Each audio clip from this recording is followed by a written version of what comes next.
Legacy of Hope. 1 year after the Great Solar Storm, Earth's orbital space had been transformed. Where once a handful of satellites and space stations circled the planet, now massive quantum harmonic structures stretched like crystalline webs between Earth and the Moon. These were the new star bridges, built by human and Meridiani engineers working together, creating safe passages through the solar system's turbulent quantum fields. Dr. Paddle stood at the observation window of Unity Station, the first joint human Meridiani facility in Earth orbit. Below her, the blue marble of Earth rotated serenely, while above, the transformed Meridiani fleet glittered like a constellation of artificial stars. Each ship now sported the distinctive shimmer of hybrid shield technology, a perfect blend of human pragmatism and Meridiani quantum mastery. Still hard to believe how much has changed, Commander Santos said, joining her at the window. The commander's uniform now bore a new insignia, the intertwined symbols of Earth and the Meridiani Collective. Even harder to believe it all started with a crisis, Dr. Paddle replied, watching a group of human engineers and Meridiani quantum crafters working together on a new section of the Star Bridge. The two species had developed their own unique sign language, combining human gestures with Meridiani light patterns. First voice materialized beside them, their crystalline form now permanently housed in a miniature quantum harmonizer field that let them move freely through Earth's disturbed quantum space. Our historians are calling this the Great Synthesis, they harmonized. Not just of our technologies, but of our ways of thinking. The changes went far deeper than just space technology. Meridiani quantum engineering, adapted through human ingenuity, had revolutionized fields from medicine to computing. Hospitals now used quantum harmonic fields to accelerate healing. Computer systems combine traditional electronics with quantum processing, creating hybrid networks of unprecedented power and flexibility. But perhaps the most profound changes were cultural. Dr. Running Bear had established the first Earth Meridiani Cultural Exchange Center in New Mexico, where humans and Meridiani studied each other's philosophies and approaches to problem solving. The children who had first inspired the hybrid technology were now part of the first integrated education program. Lieutenant Hassan, now Captain Hassan, led the first joint training program for space crews. The key, she explained to a new class of cadets, both human and Meridiani, is understanding that different doesn't mean incompatible. Our strengths complement each other. In the massive Quantum Mathematics Research Center in Mumbai, Dr. Okoro worked with Terra on the next generation of hybrid technology. The quantum harmonizer shields had been just the beginning. Their latest project involved creating stable wormholes using a combination of Meridiani quantum manipulation and human-designed physical structures. It's like we were two civilizations walking parallel paths, Terra observed, their form pulsing with excitement as they examined the test results. Each advancing in our own way, until crisis forced us to look sideways and see each other. The Meridiani High Council had made a historic decision. Instead of seeking a new home system, they would establish a permanent presence in Earth's solar system. The quantum disturbances that had initially threatened their survival had become the catalyst for a new kind of civilization, one that embraced both the physical and quantum aspects of space. Construction had already begun on massive habitats in Earth orbit, designed to house both species comfortably. The first Meridiani tourists were exploring Earth's surface in specially designed quantum bubbles, while human scientists were taking their first steps into purely quantum spaces aboard Meridiani vessels. Dr. Petrova's factories now produce technologies that couldn't have been imagined a year ago. Every time we think we've reached the limit of what our hybrid technology can do, she told the conference of human and Meridiani scientists, someone, usually a child, comes up with a new way to combine our knowledge. In the UN General Assembly, Secretary General Santos, no relation to the commander, addressed representatives of both species. 1 year ago, we faced what seemed like an impossible choice: attempt something unprecedented or watch millions die. In choosing to help, we didn't just save the Meridiani. We opened a door to a future neither of our civilizations could have achieved alone. The new Joint Space Program was preparing its first expedition beyond the solar system. The ship, named Unity, was neither human nor Meridianian design, but something entirely new.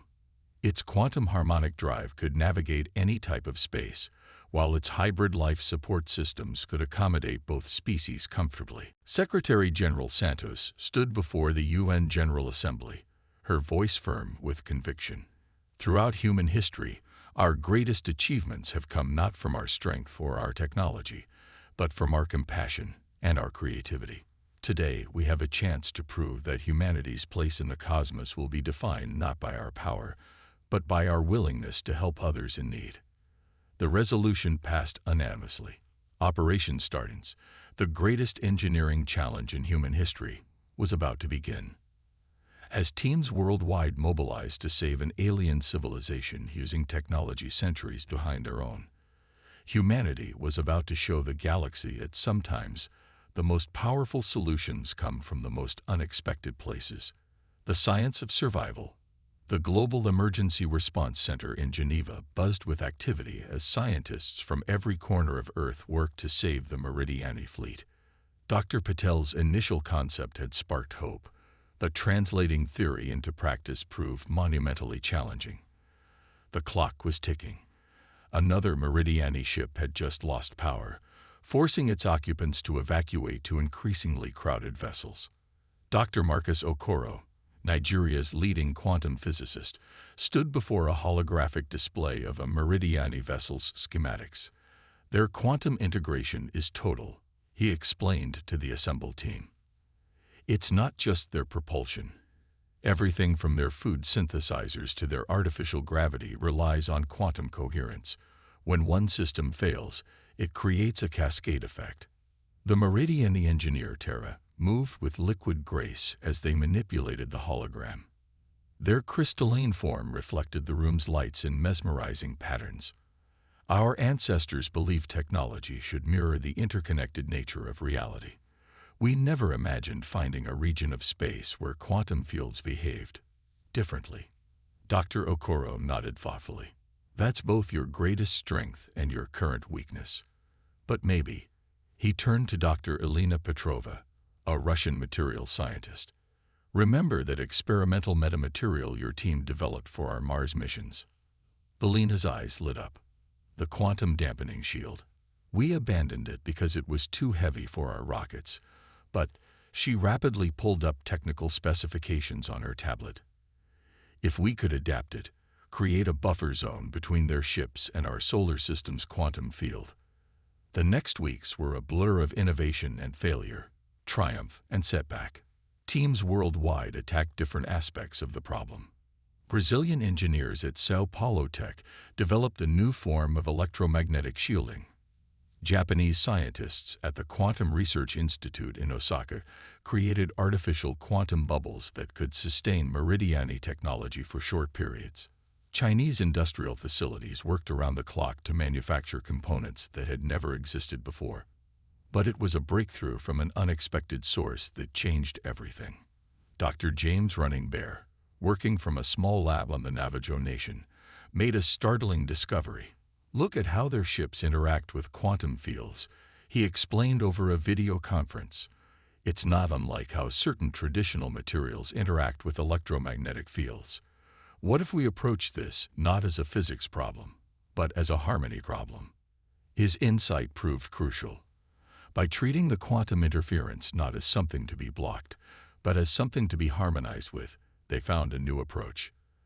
The solution wouldn't be a single shield, but a series of layered buffers, each tuned to different quantum frequencies. The first test came 6 weeks after first contact. A small prototype shield was installed on a failing Meridiani shuttle. The installation team, led by Dr. Patel and Terra, worked in silence, aware that success here could mean salvation for millions. Activating quantum harmonics, Terra announced, their crystalline form pulsing with anxiety. The shield hummed to life, its layers of human-made metamaterials creating a cascade of quantum frequencies. For a moment, nothing seemed to happen. Then Terra's form brightened dramatically. The quantum field. It's stabilizing. The harmonics are holding. The shuttle systems, which had been failing for weeks, suddenly showed strong, steady readings. Dr. Patil allowed herself a small smile. Sometimes the best solution isn't to fight against a problem, but to work with it.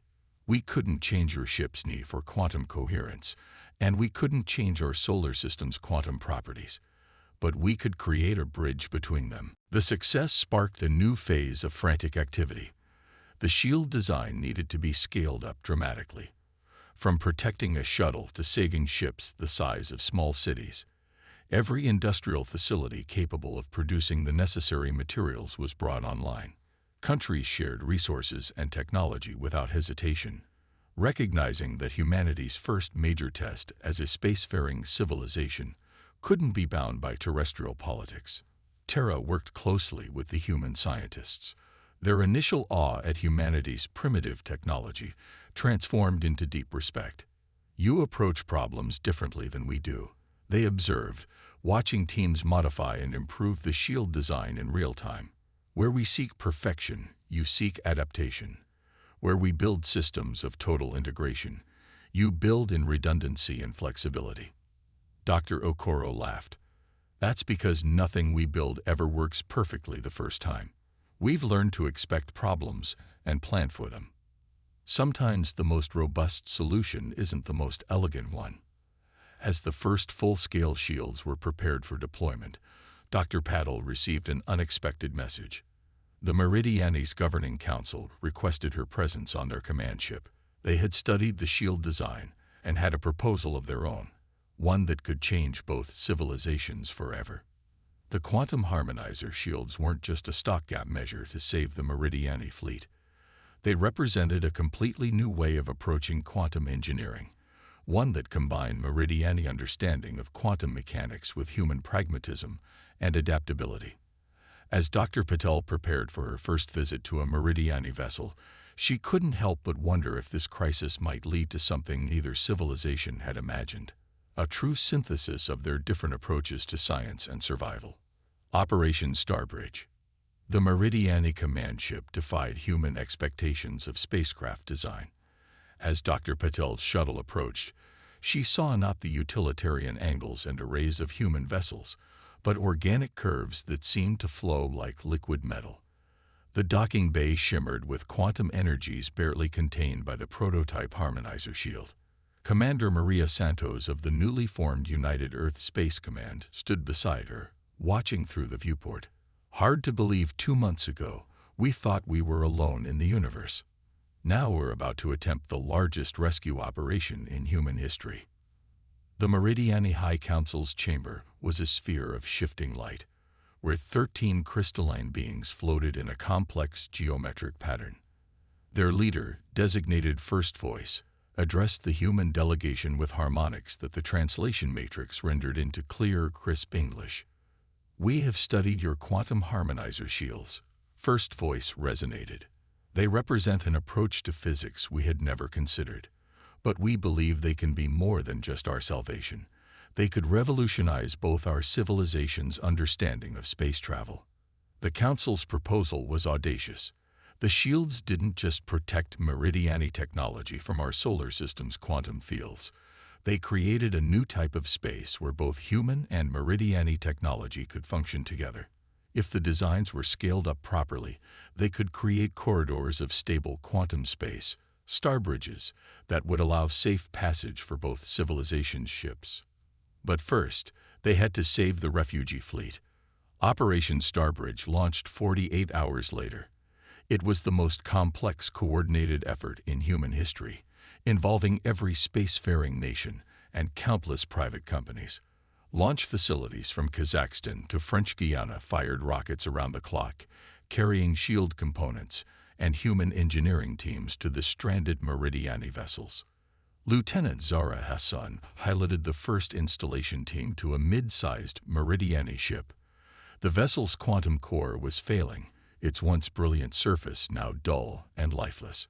Her team included Dr. James Runningbear, whose quantum harmony theory had proven crucial, and 3 Meridiani engineers.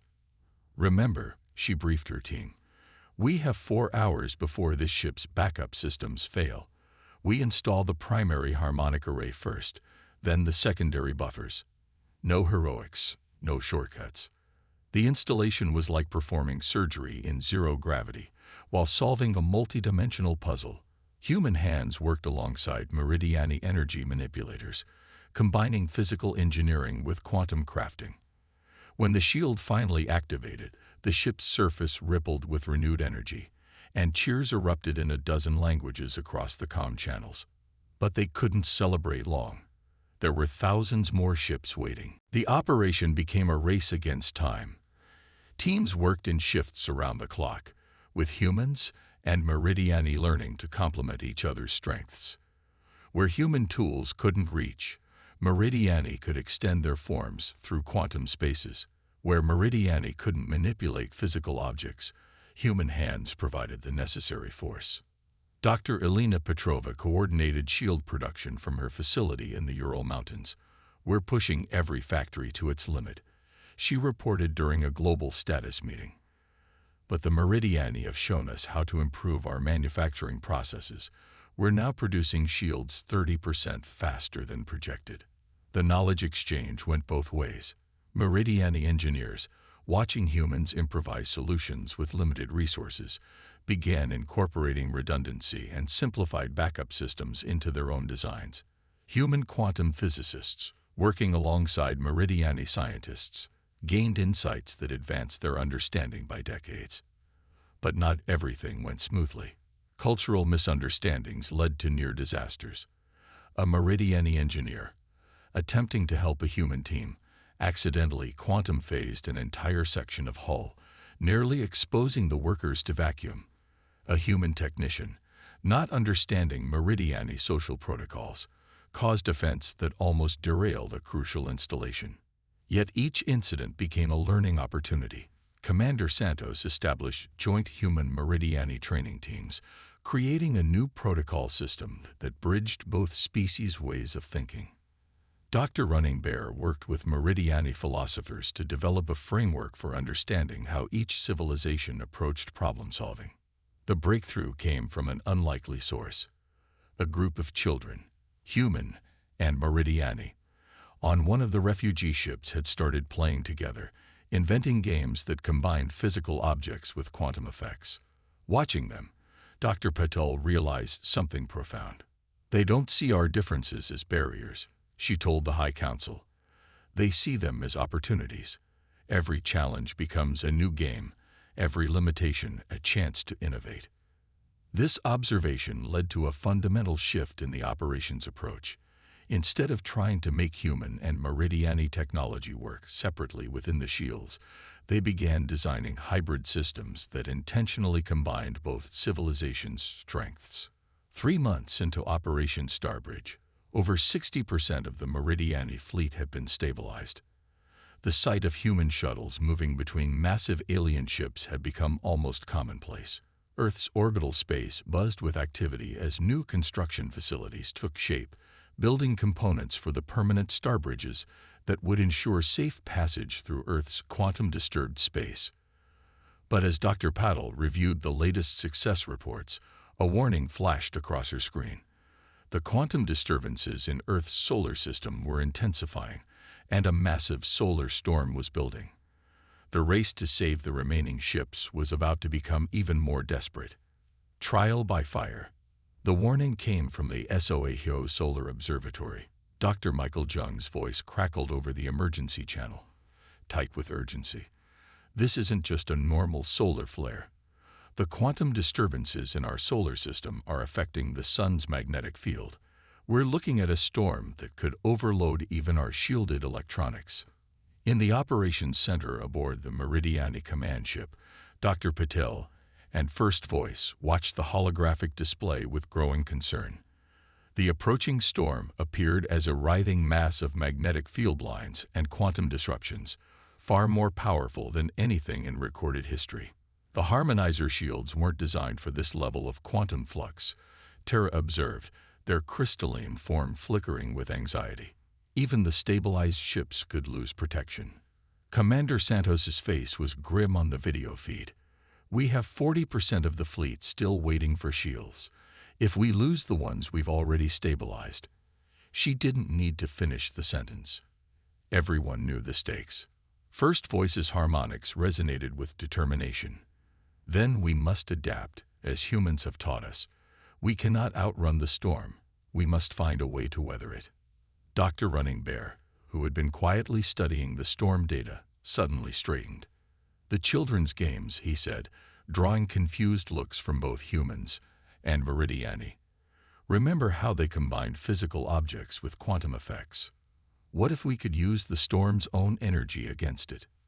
The next hours were a blur of frantic activity. Human engineers and Meridiani quantum crafters worked side by side, modifying shield designs in real time. Dr. Petrova's factory switched to producing emergency reinforcement components. Lieutenant Hassan led teams of pilots practicing new formation patterns that would allow ships to share shield strength. The plan was audacious. Instead of trying to block the storm's energy, they would channel it through a network of quantum-harmonized chips, using the power to actually strengthen their shields. But it required something unprecedented. The entire fleet, both shielded and unshielded vessels, would need to move in perfect synchronization. "Like a school of fish," Dr. Zhang explained, "or a murmuration of starlings. Each ship adjusts to its neighbors, creating a collective response to the storm." As the radiation wave approached, Commander Santos made a decision that would be remembered in both human and Meridiani history. She ordered all human rescue ships to remain with the fleet, rather than retreat to Earth's magnetic field protection. "We started this together," she announced on all channels. "We'll finish it together." The storm hit with devastating force. The first wave of radiation caused quantum fluctuations that made the fabric of space itself seem to ripple. Ships at the edge of the formation reported shield stresses beyond their design limits. But they held. In the command center, Dr. Patel watched as human and Meridiani controllers coordinated the fleet's movements. The Meridiani's quantum awareness let them predict energy fluctuations seconds before they hit, while human intuition and experience with space storms helped plot the safest course through the chaos. Then came the critical moment.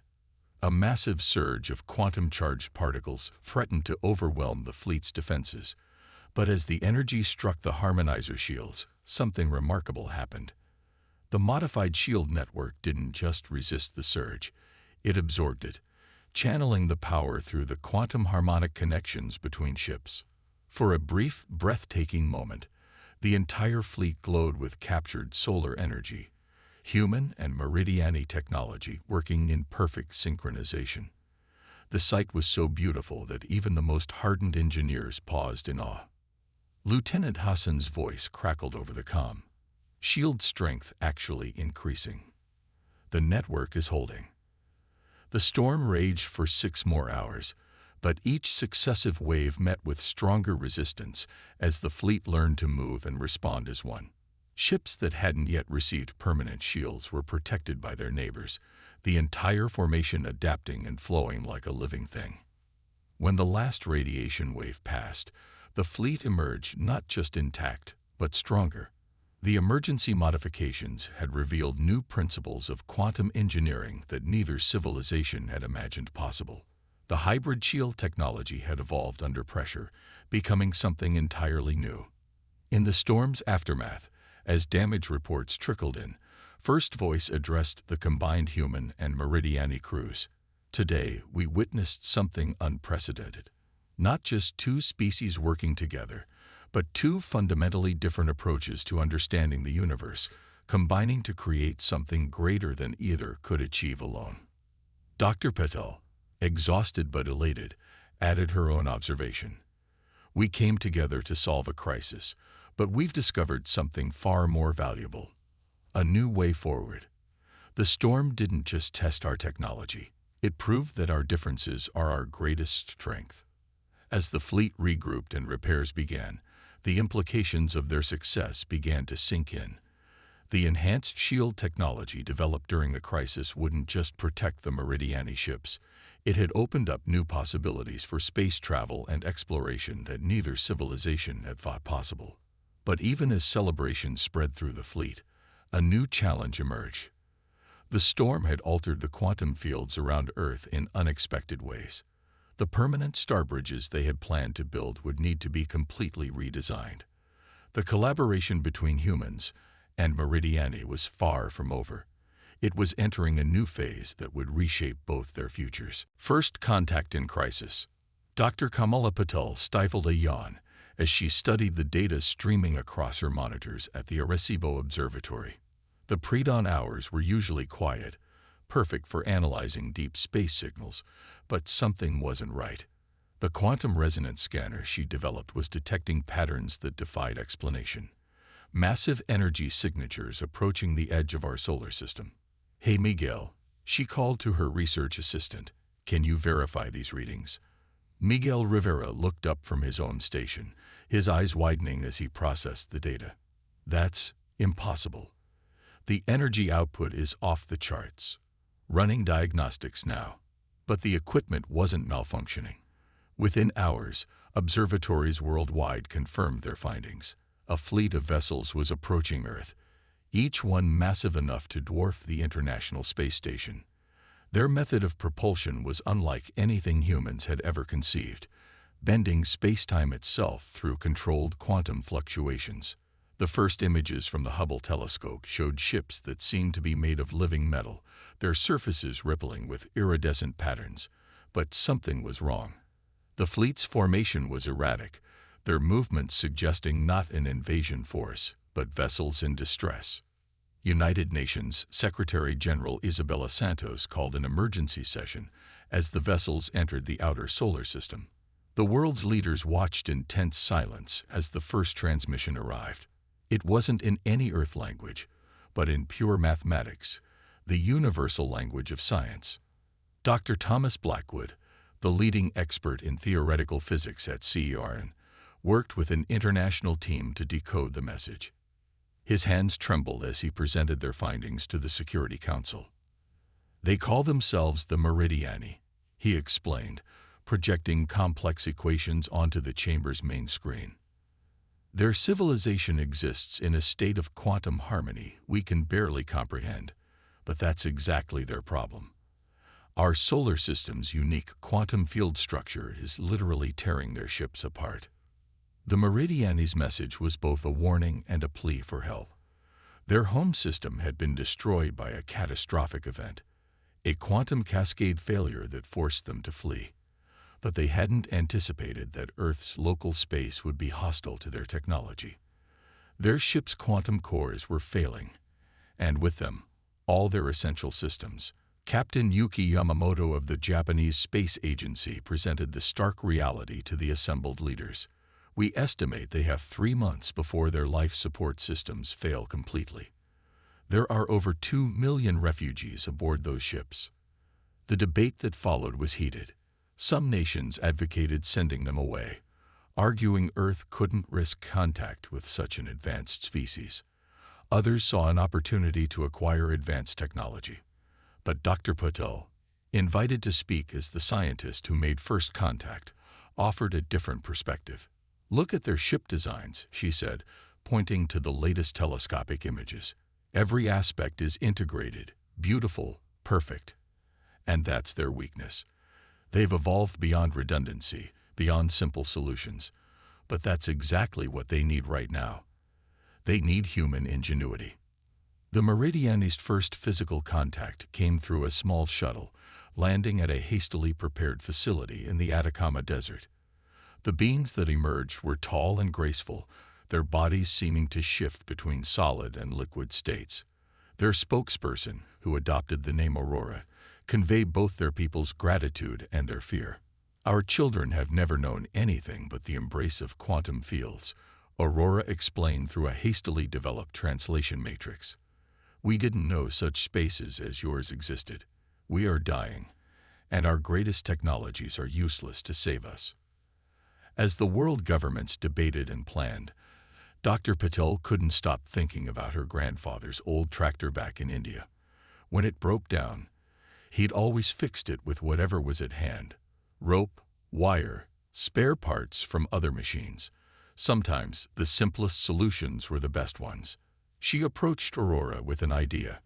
"Your ships are failing because they're too perfect," she explained. "What if we could protect your quantum fields using our primitive technology as a buffer? Like putting a sturdy shield around a delicate instrument."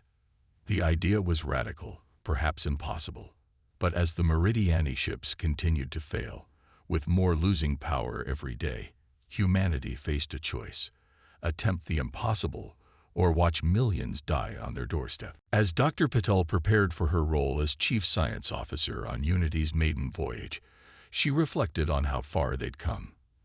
The crisis that had brought their civilizations together had been just the beginning.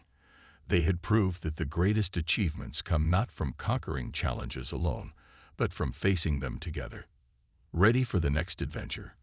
Commander Santos asked, as they watched the final preparations for Unity's launch. Dr. Patel smiled, seeing human and Meridiani crew members boarding together, each bringing their unique perspectives and abilities to the mission. "You know what amazes me most," she said. "We're no longer asking if something is possible. We're just asking how we can do it together." Above them, the completed starbridge glowed with quantum energy contained by human engineering, a permanent monument to what can be achieved when different civilizations choose to see their differences not as barriers, but as bridges to a greater future. The stars beckoned, and for the first time in history, humanity would reach for them hand in hand with friends from beyond the stars.